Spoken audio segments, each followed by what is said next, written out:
Caião, vamos lá. Você falou sobre a questão de Ezequiel, né? Chico, dá para tirar 40. essa garrafa da frente do relógio? Ótimo. Ezequiel 40. Obrigado. Né? Da fala de Jesus, do templo, né? Aquela história que você falou mais cedo. O cara fica assim: Caião, a escritura diz: quem crê em mim, rios de água viva correrão do seu ventre. Isso disse ele do Espírito, Jesus que disse, né? Isso disse ele do Espírito que haviam de receber os que nele crescem, porque o Espírito Santo ainda não tinha sido dado por Jesus, né? Pelo fato de ainda não ter sido glorificado. Então, o que ele falou para Nicodemos, o Espírito sopra onde quer, não seria o Espírito, não era o Espírito Santo, Caio? Tem dois Espíritos aí na Bíblia? Eu claro não entendi que não, isso. né, meu filho? Claro que não, porque o Espírito Santo pairava sobre as águas no Gênesis, na criação. É falta de instrução no Evangelho, entendeu? E é falta de lógica espiritual na leitura da palavra, que nem é lida. Primeiro não leem a palavra e depois só ouvem pregadores que não dizem coisa com coisa.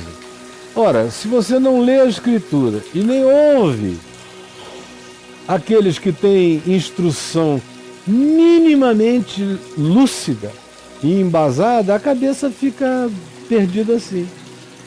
Fica toda viajante desse jeito. E aí você cai toda vez que abre a Bíblia, lê um tópico, compara com outro tópico, porque não faz uma leitura de carreirinha, entendendo o espírito da Escritura. Jesus nunca pretendeu que a gente lesse a Escritura juntando um pedaço aqui, outro pedaço ali. Ele pretendia e pretendeu e pretende que a gente, quando leia a Escritura, entenda o espírito dele. Ele disse: as minhas palavras são espírito e são vida. Lá em João 6, quando ele disse: quem não comer da minha carne, não beber o meu sangue, não terá vida em si mesmo. E os circunstantes, a multidão e até discípulos ficaram escandalizados com ele. Jesus disse: vocês não entendem nada. Não entendem nada, não tem sutileza, não tem capacidade de perceber a linguagem, a metáfora, a exemplificação, a simbolização.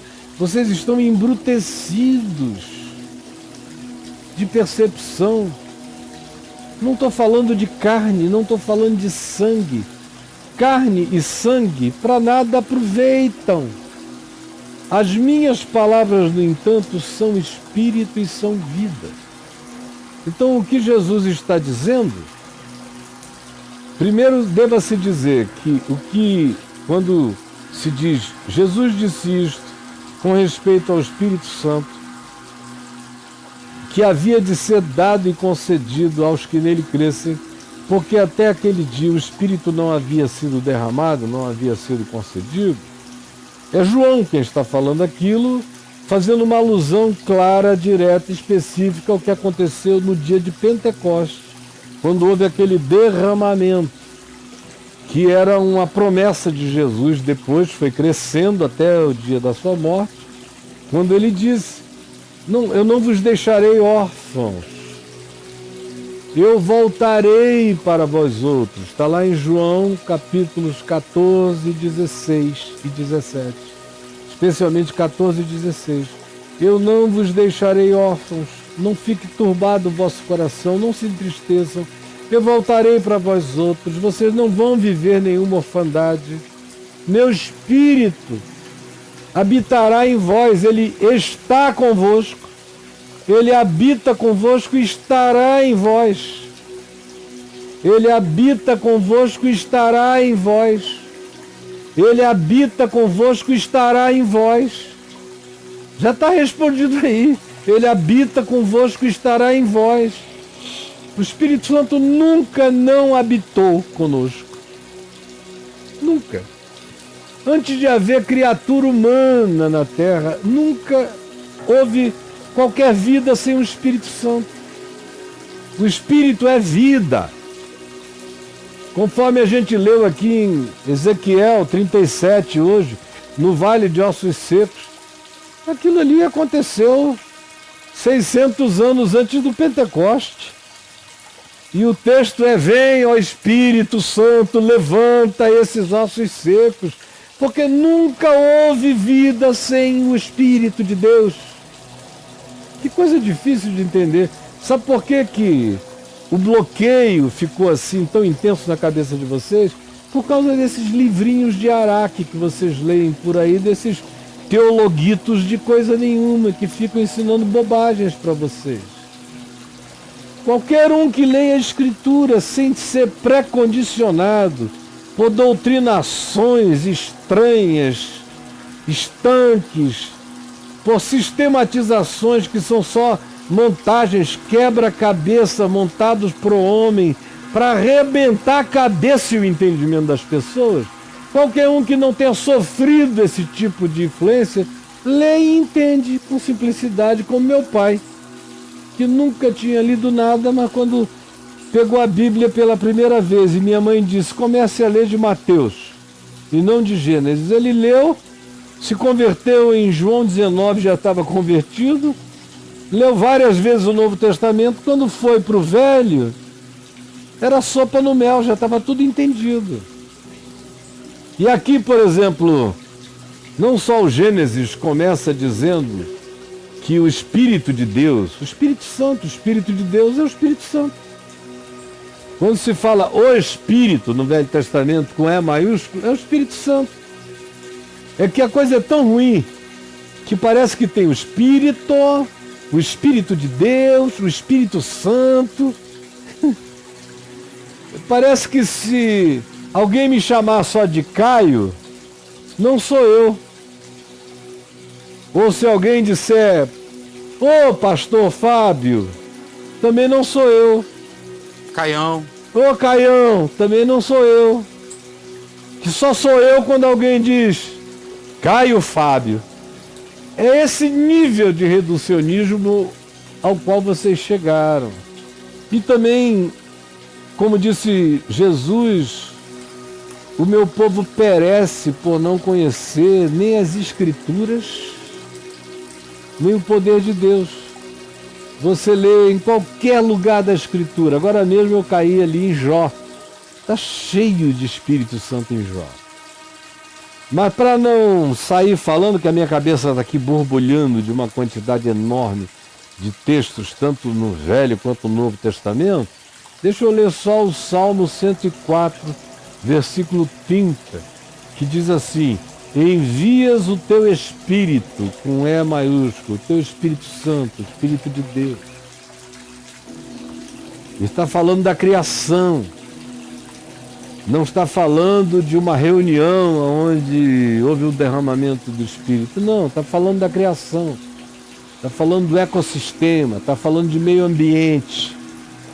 Salmo 104. Envias o teu Espírito e eles, as criaturas, vegetais e animais e todas as coisas vivas, envias o teu Espírito e eles são criados. E assim tu renovas a face da terra num Pentecoste vegetal e animal contínuo. A glória do Senhor seja para sempre.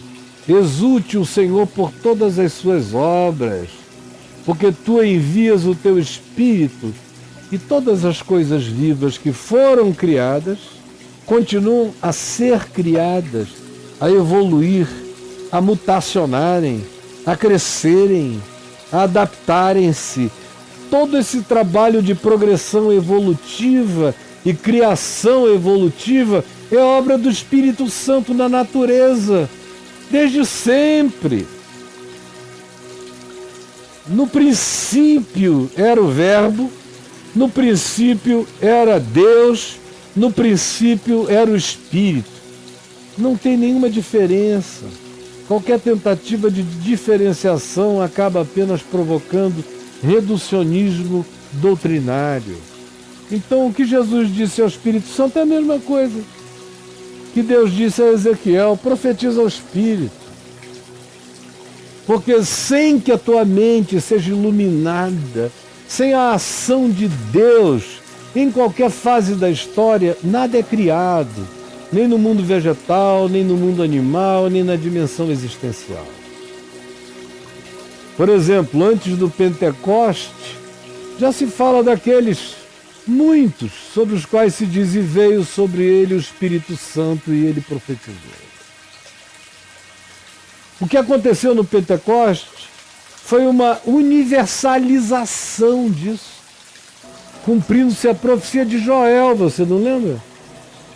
Que Pedro mesmo, depois que o Pentecoste aconteceu, que aquela multidão de mais de 17 etnias diferentes que estavam em Jerusalém vieram aturdidas ver o que estava ocorrendo, Pedro se levantou e pregou e lhes disse: não fiquem assustados, o que está acontecendo é o cumprimento da profecia de Joel, capítulo 2, verso 28. Eis que nos últimos tempos derramarei do meu espírito sobre toda a carne, sobre todo mundo. No passado você via pessoas que eram tomadas pelo Espírito de Deus e viviam cheias do Espírito de Deus. Antes do Pentecoste, sempre houve gente assim. Mas eram algumas pessoas.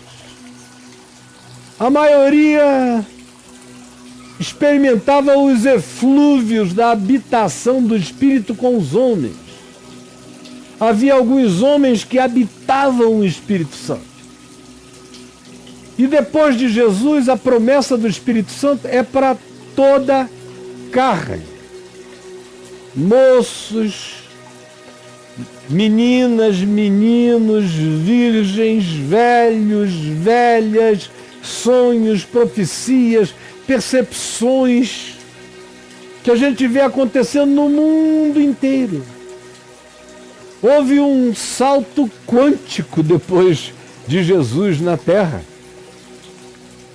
Um crescimento de percepção.